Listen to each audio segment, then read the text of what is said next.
Magsabi na isa sa mga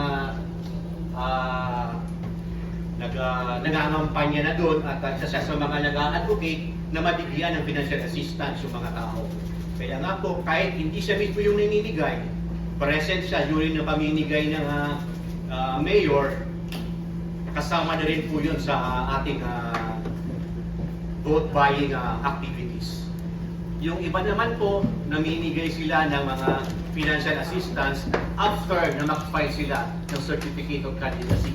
Meron po na nagbigay ng 1,500 sa mga kandida, sa mga botante. Meron din po sa isang lugar, sa Samar, meron din po ng ginawa niya, nanlibre siya ng pagkain at nanlibre sa isang resort at doon po pinakain yung mga officials. Sir, ano po yung, sorry, pasensya na po. Ano po yung ginamit po ninyong basis sa pagsampang po ng Yung batas po natin against sa vote buying, vote selling. Sir, sa evidence naman po, meron po ba mga videos, photos, meron po ba mga complaints galing sa constituents nila? Actually po, lahat po ito ay may mga complaints galing sa mga botante, mga tao dun sa lugar. So, binirify po namin ito at in-evaluate kung talagang mayroon ng ground na posible na ma-filean sila ng disqualification case.